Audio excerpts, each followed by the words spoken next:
Hey you! Thanks for stopping by! For October, I wanted to review a horror movie. The movie is called The Eyes of My Mother, which came out in 2016. According to the synopsis online, quote, Francisca has been unfazed by death from an early age, because her mother, formerly a surgeon in Portugal, imbued her with a thorough understanding of the human anatomy. When tragedy shatters her family's idyllic life in the countryside, her deep trauma gradually awakens some unique curiosities. As she grows up, her desire to connect with the world around her takes a distinctly dark turn, unquote. I came across this movie months ago on Tubi, not sponsored by the way. I was randomly scrolling and the cover image piqued my interest. I saw it was rated highly, so I put it on as background noise while I was on my laptop.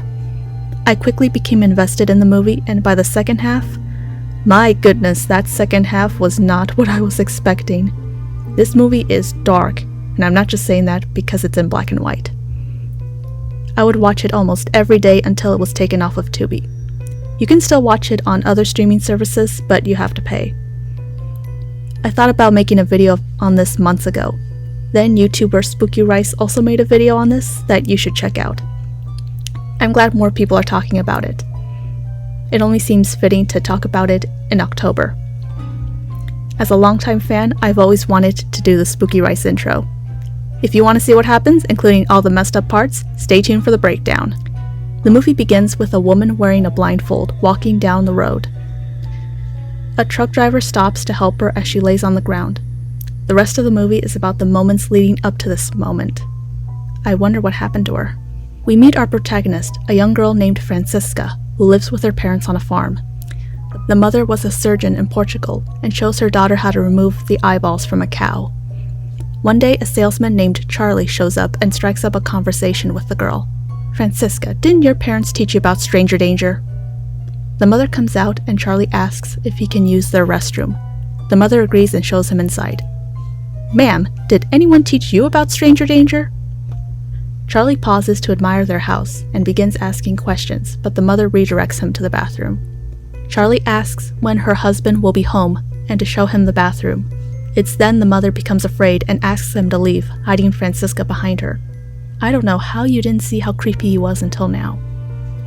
I want to take this moment to say I love the lighting in this scene. The shadows on Charlie's face highlight his creepiness. He pulls out a gun and orders the mother to show him the bathroom, and orders Francisca to sit.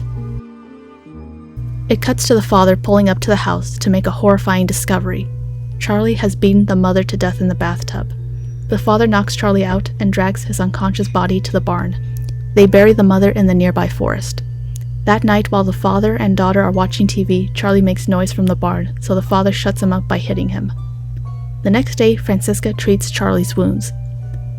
He says it's amazing to kill people. He asks if they're going to kill him, to which she replies that she's her friend and will take care of him. Using the knowledge she got from her mother about the human body, she removes his eyeballs and vocal cords and stores it in the fridge. It's just Francisca and her father now. They spend time together watching TV and dancing to the radio. Many years later, Francisca is a young woman. Charlie still lives in the barn, deaf and mute.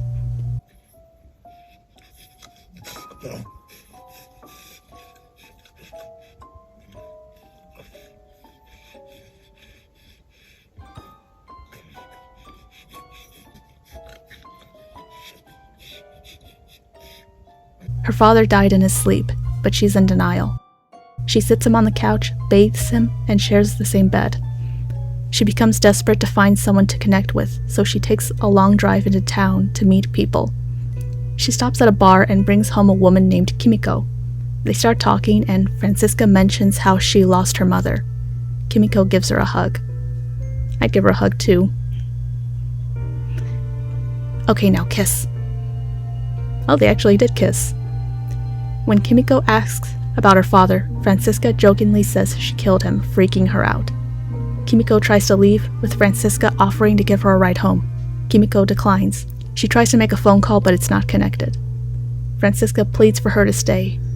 In the next scene, she is cleaning blood from the floor. Poor Kimiko.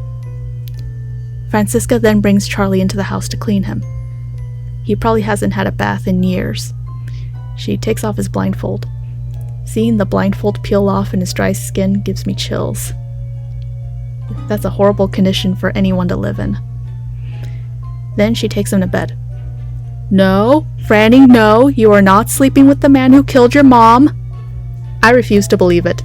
They did not do it. Stop it. Get some help. Please tell me they didn't. She wakes up in the middle of the night to find Charlie gone. She finds him outside and stabs him. As Charlie dies, she says he was right. Killing feels amazing. She's all alone now. She has nobody to dance with. She wanders the forest for a while, a metaphor for her being lost in life. Francisca makes it to the road where she is picked up by a woman named Lucy, who has an infant son named Antonio. Francisca can't take her eyes off Antonio.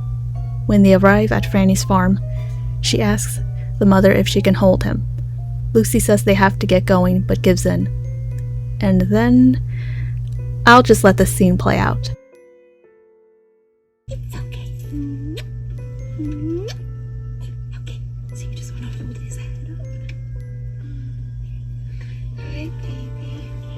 And he likes his little Obrigada, mãe. Esse é o melhor presente que me poderias ter dado. Say it. What are you doing? No!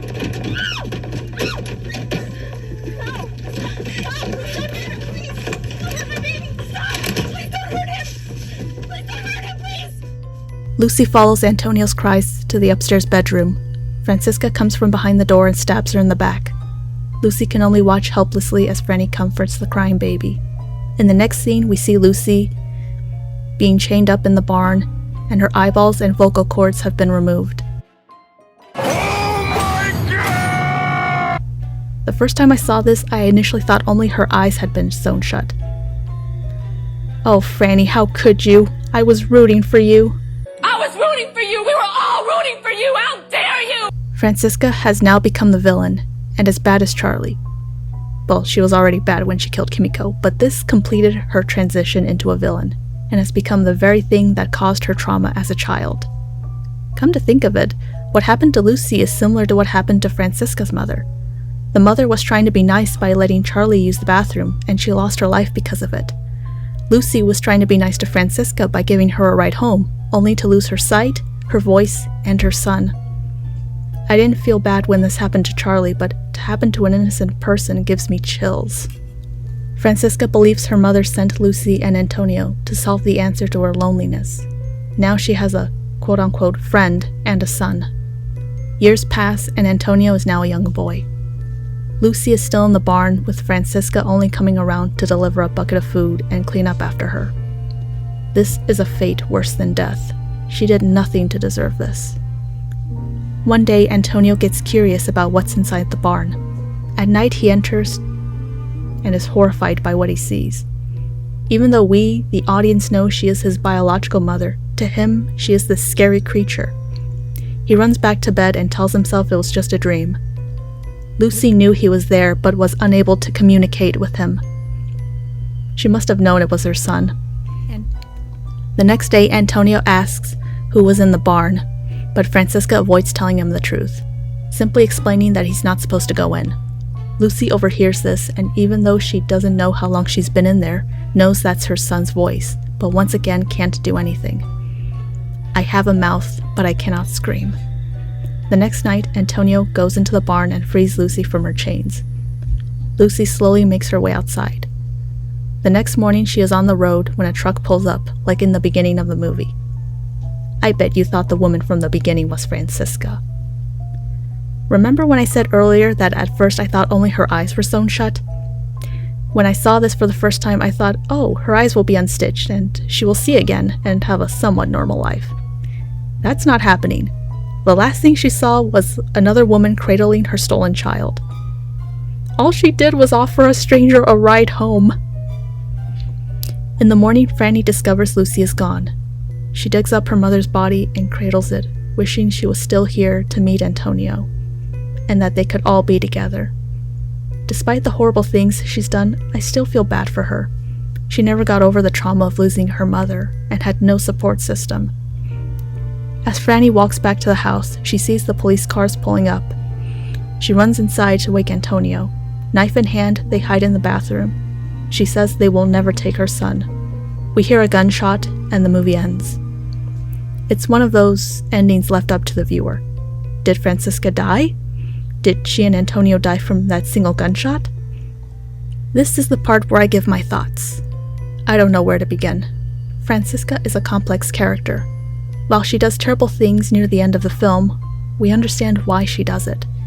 It's an explanation, not a justification. Charlie is the real villain of the story. He killed her mother, which set off this chain of events. This might be a controversial opinion, but I believe her parents are also to blame. Let me explain. Her parents lived isolated in the countryside. Franny had to drive into town to meet people. They never socialized or taught her societal norms, so when they died, there was no one for her to connect or relate to. That desperation to have people in her life led her to kidnapping and murder. This film is about how isolation and trauma, when left untreated, can make a person do the unthinkable. I believe it's also about generational trauma. Charlie's actions led Francisca to doing the same to other women, and Antonio might have gone on to do the same thing when she died. Maybe Francisca did die in the end, which broke the cycle. Maybe he reunites with his mom. It can also be a warning about stranger danger. The mother shouldn't have let Charlie in the house, obviously. And just because someone looks harmless doesn't mean they are. Kimiko went home with a stranger she met in a bar, and Lucy offered Franny a ride. Maybe because Francisca's a woman, they assumed she was harmless.